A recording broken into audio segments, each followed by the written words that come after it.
Hi, it's Emma. Today I'm out in the environment, kind of, because today that's what we're talking about, the environment, and how if you want to call yourself an environmentalist or someone who cares about the environment, you have to be vegan, because going vegan is the number one thing you can do to reduce your impact on the environment, and I'm going to explain why today.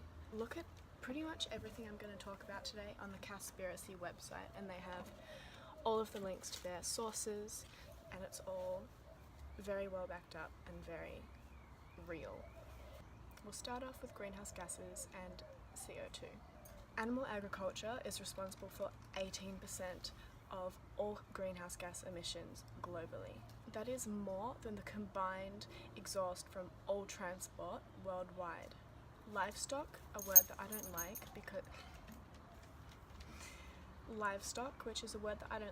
because it's trying to disassociate us from the fact that we're using these animals as machines. They're not just our stock for us to use and trade, and they just happen to be alive. Anyway, livestock and their byproducts account for 32 million tonnes of CO2 annually, and that's more than half of all greenhouse gas emissions worldwide. Methane, which comes basically from cows farting, and obviously there would be less cows farting if there were less cows, and there would be less cows if we stopped breeding them into existence just so that we could eat them. Anyway, methane is 25 to 100 times more damaging than CO2 if you look at it within a 20-year span. The emissions from agriculture are expected to decrease by 80% by 2050, and that's really scary because they're already so high. To show you how high this is, energy-related emissions are only expected to go up by 20% by 2040. Cows globally produce 150 billion gallons of methane every single day. Even if we didn't use fossil fuel, which is what everyone says would save the planet, by us converting to solar and wind renewable energy sources, which would take 20 plus years and cost $43 trillion, even if we did that, we would exceed our 565 gigaton carbon limit, the limit basically before our world is fucked. That limit would be exceeded by 2030 purely from animal agriculture. Now onto water. Annually, animal agriculture consumes between 34 to 76 trillion gallons of water. For 1 pound of beef, 2,500 gallons of water have to be used. For 1 pound of cheese, it's almost 900 gallons. For 1 pound of egg, it's 477 gallons of water.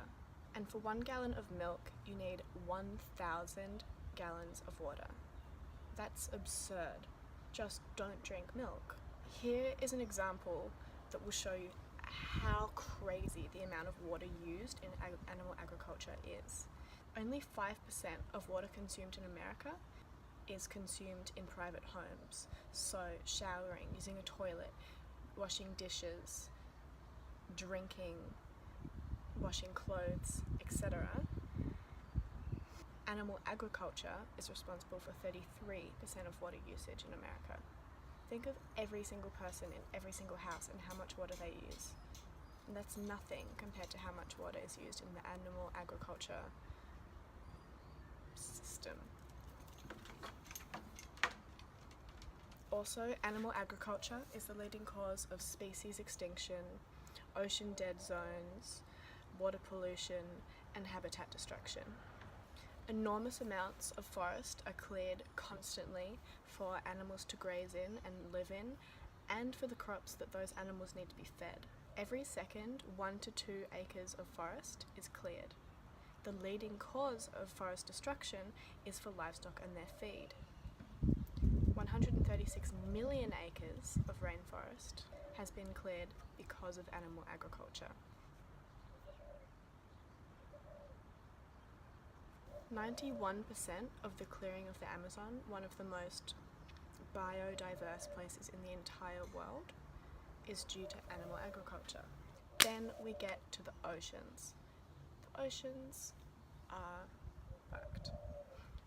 The ocean is like our biggest lung for the planet.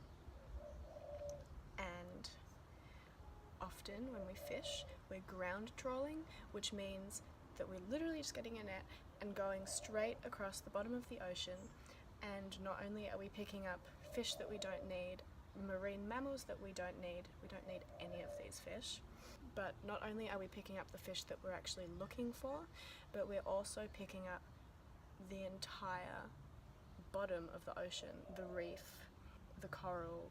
Even when we're not ground trawling, we're enormously affecting the ocean ecosystem because we're destroying the food chain.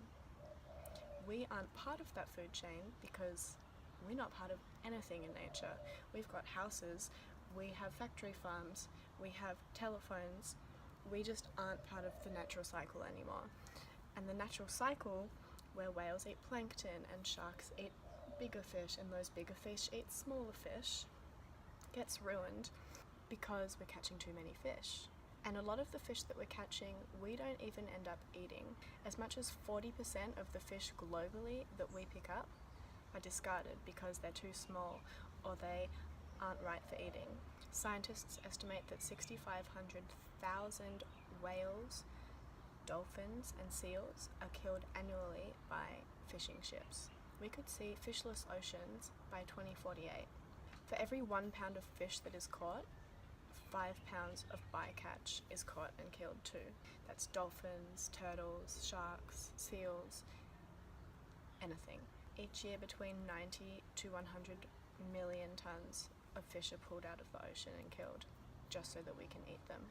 A farm with 2,500 dairy calves on it produced the same amount of waste as a city with 411,000 people in it. We don't need all of these cows. The cows don't want to exist either if their only purpose in existence is to be raised to be killed. When people use the excuse that, oh, but if we stopped farming these animals, they wouldn't exist. You tell me, would you rather be born into a world where you were enslaved and killed, or just not born at all? Because I know what I would want to be. Thank you for watching that. I hope that it was useful. Please leave questions you have, etc. And if you liked the video, tell me. I think next I want to do a video on how not just our personal health, but how humanity is affected by us living in a non-vegan world.